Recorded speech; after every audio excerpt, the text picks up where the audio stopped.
চিরদিনের জন্য সবাই মিলে কবরস্থান জিয়ারত করতে যাওয়া বিদআত হারাম। এখনকার যে প্রথা আছে ওটা বিদআত হারাম। ওটা খাস করে কবর জিয়ারত করা বিদআত।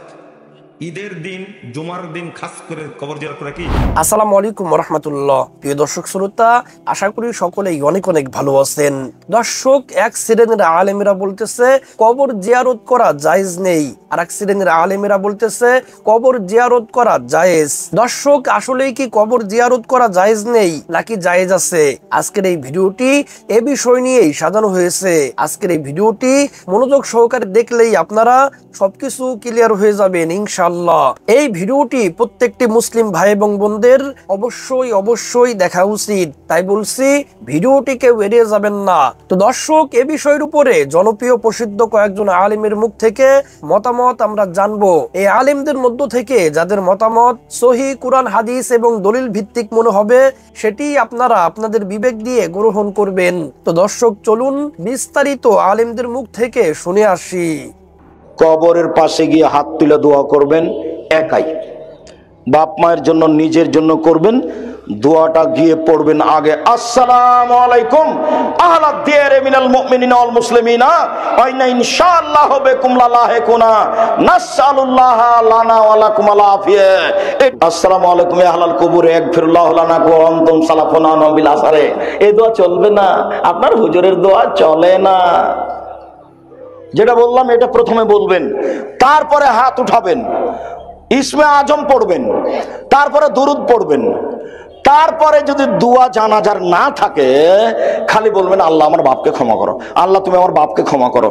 দুই চোখের পানি ঝরঝর করে ঝরবে। আর বলবেন ছেলে মেয়ের জন্য হাত তুলে দোয়া করবেন, কবরের পাশে গিয়ে হাত তুলে দোয়া করবেন, বিপদে পড়ে হাত তুলে দোয়া করবেন, কবুল হয়। বলে কেউ দোয়া চাইলো, দোয়া করলো, কবুল হয়। তখন আবার মসজিদে দোয়া চেয়েছে, সবাই মিলে শুরু করে দিয়েছে।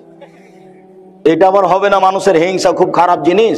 আমি তার কত হিংসা আল্লাহর হস্তে ওকে 24 বছর পড়তে হবে আমার কাছে। হিংসা কি জিনিস দেখেন। এইরকম ঘটনা আছে সাতক্ষীরাতে, এইরকম ঘটনা আছে রাজশাহী গোদাগাড়িতে। এগুলো আমার চোখের সামনে ঘটেছে। সম্মানিত দিনী ভাই বোন, হাত তুলে দোয়া করেন। সালমান ফারসি রাদিয়াল্লাহু তাআলা আনহু বলেন, রাসূল সাল্লাল্লাহু আলাইহি ওয়াসাল্লাম বলেছেন, তোমাদের প্রতিপালক বড় লজ্জাশীল। যখন কোনো মানুষ হাত তুলে দোয়া করে তখন তার খালি হাতটা ফিরিয়ে দিতে লজ্জা পায় না। ও হাত তুলে দোয়া করছে, তাকে খালি ফিরিয়ে দিব না। আল্লাহর নবী হাত তুলে দোয়া করলে, আল্লাহর নবী যখন মারা গেল তখন তার কবরটা আয়েশার ঘরে হলো। উনি বলছেন এটা আমার স্বামীর কবর, সকালে বিকালে আমি এমনিতে যাই। কিছুদিন পরে তার পাশে হলো আমার বাপের কবর। তা আমি তেমন লজ্জা করি না, কেন? এইটা আমার স্বামীর কবর, এটা আমার বাপের কবর, আমি এমনিতে যাই। কিছুদিন পরে হলো উমারের কবর, তখন আমি কবরকে লজ্জা করি, আর আমি এমনি যাই না। কাপড় চুপড় গুটিয়ে নিয়ে ভালোভাবে মাথায় কাপড় দিয়ে আমি কবরস্থানে যাই। আয়েশা রাদিয়াল্লাহু তাআলা আনহা কবরকে লজ্জা করেন। এই মেয়ে, তুমি মাথায় কাপড় না দিয়ে বসে আছো এখন শীতের দিনে, পাঞ্জার চুল নিয়ে বসে আছো, তোমার মাও পাশে আছে, ওটা তোমার মা না, এটা তোমার খালা। চলে গেলেন, বলে গেলেন না। কবরস্থানে গিয়ে 3 বার হাত তুলে দোয়া করলেন।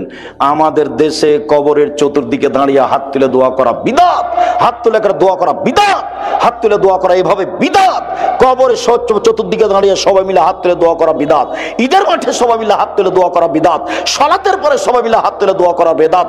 জালসা সমিতির পরে সবাই মিলে হাত তুলে দোয়া করা বেদাত। উজ্জ্বল শরীয়তে স্পষ্ট বেদাত। সাবধান থাকবেন। জাতির উদ্দেশ্যে বলে গেলাম, আমি আব্দুর রাজ্জাক বিন ইউসুফ 32 বছর থেকে জাতির সামনে দিন প্রচার করে আসছি। জাতিকে ধর্মের নামে ফাঁকি দিনি। জাতির যদি রাস্তাঘাট করে দিতে না পারি, জাতির যদি স্কুল কলেজ করে দিতে না পারি, জাতিকে চূড়ান্ত সঠিক ধর্ম দিতে পারবো ইনশাআল্লাহ। ধর্মের ব্যাপারে জাতিকে ফাঁকি দিয়ে পরকাল হারাতে রাজি নই। আবারও বলে গেলাম, কবরের পাশে দাঁড়িয়ে সম্মিলিত মুনাজাত, এটাও বেদাত, চলবে না।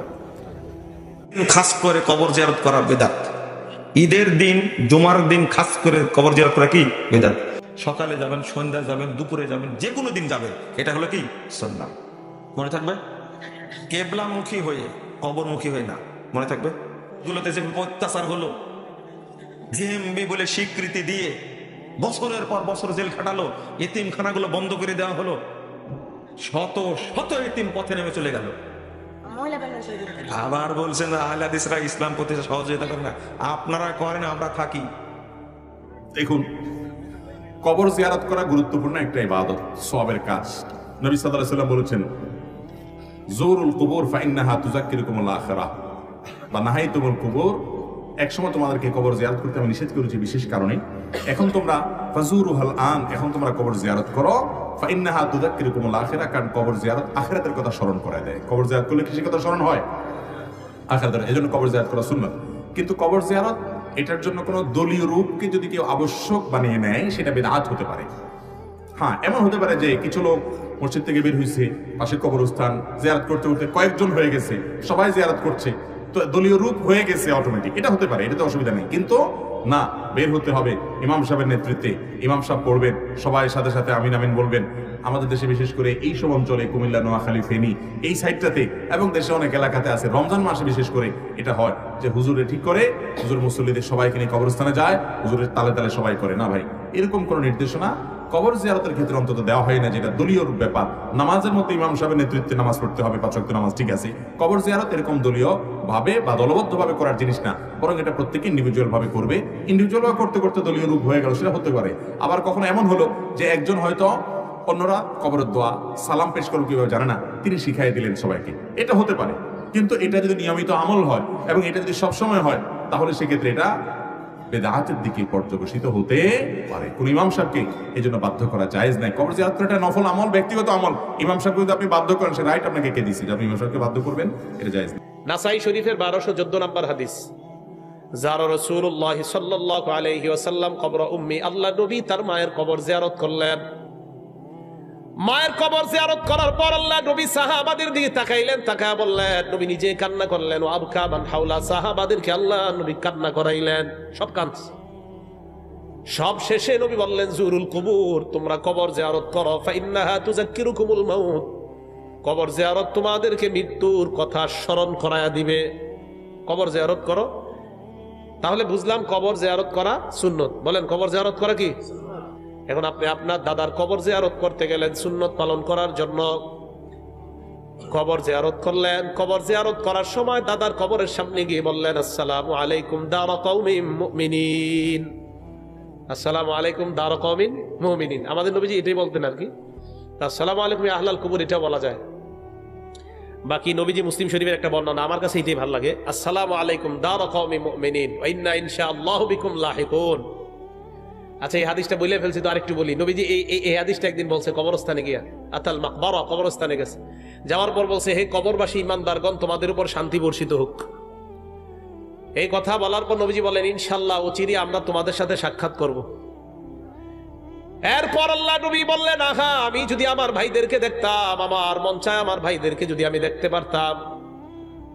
সাহাবারা কয়, হুজুর এটা আপনি কি বললেন? কয়, অদিত্য, আমার মন চায়। কি মন চায়? রাআইনা ইখওয়ানানা, আমি যদি আমার ভাইদেরকে দেখতে পারতাম। সাহাবারা বলে, ইয়া রাসূলুল্লাহ আওয়ালাসনা ইখওয়ানাকা, আমরা কি আপনার ভাই না? নবীজি জবাব দিলেন, আনতুম আসহাবী, তোমরা আমার সাহাবা, ওয়া ইখওয়ানুনা আল্লাযীনা লাম ইয়াতু বাদু, আমার ভাই তারা যারা এখনো দুনিয়াতে আসে নাই। সুবহানাল্লাহ। নবীজি বললেন, এখন আমার ভাইরা দুনিয়াতে আসে নাই। তো সাহাবারা কয়, হুজুর আপনি তাদেরকে কিভাবে চিনবেন যারা দুনিয়াতে এখন আসে নাই? কি দেখেন? নবীজি জবাব দিলেন, তোমাদের কারো একটা ঘোড়া আছে, ওই ঘোড়ার গুররুম মুহাজ্জালা, ঘোড়ার হাত পা গুলা, কপাল গুলা বড় চমৎকার। এই ঘোড়াটা যদি এমন কালো নিকট ঘোড়ার মধ্যে থাকে, এই সুন্দর ঘোড়াটা পাইতে তার কোনো সমস্যা হবে কিনা? আমাদের দেশে যারা আহলে হাদিস ভাই আছে কিছু, আবার ফতুয়া দিতে যাইয়া মাপ ঠিক রাখে না। ফতুয়া যতটুকু দেখা যায় 2 হাত সামনে বাড়ায় দেয়। জিয়ারত করা যাবে কিনা, জিয়ারতকারীকে কবর পূজারী বলা যাবে কিনা? না, কবর জিয়ারতকারী এক জিনিস আর কবর পূজারী। আল্লাহর ওলিদের কবর জিয়ারত করা সওয়াবের কাজ। শুধু পীরের কবর সওয়াবের কাজ না জিয়ারত করা, নিজের বাপ মার কবর জিয়ারত আরো সওয়াবের কাজ, ঠিক কিনা? আপনার দেখা যায় আউলিয়া কেরামের কবর জিয়ারত করতে দূরে চলে যান, আর বাড়ির পাশে বাপ মা শুয়ে আছে, বছরে একবার কবর জিয়ারত করেন না। আল্লাহর ওলিদের কবর জিয়ারত সওয়াবের কাজ। নেককার ওলিদের কবর জিয়ারত কিভাবে করবেন? সেখানে যে মান্নত করা যাবে না, তোয়াফ করা যাবে না, কবর ধুয়ে পানি খাওয়া যাবে না, আগরবাতি মোমবাতি নেওয়া যাবে না, ওলি আল্লাহর কবরে কপাল ঘষাঘষি করা যাবে না, এগুলো হারাম এবং শিরক। পারবেন? জিয়ারত কিভাবে করবেন? আপনি আউলিয়া একরামের কবর জিয়ারত করতে গেলে সেখানে যে সালাম দিবেন, আসসালামু আলাইকুম ইয়া আহলাল কুবুর মিনাল মুসলিমিন ওয়াল মুসলিমাত। বুঝতে পারছেন?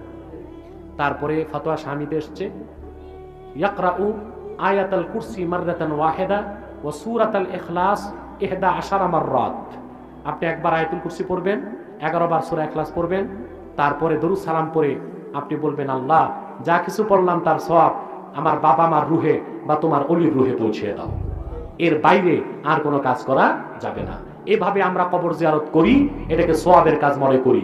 কিন্তু কবরে যে যারা মান্নত করে, আগরবাতি মোমবাতি দেয়, তোয়াফ করে, কবরে কপাল ঘষাঘষি করে, তাদেরকে আমরা কবর পূজারী বলি। যেন আমরা ছুটে না বেড়াই, মাঝে মাঝে কবরস্থানে যাবেন।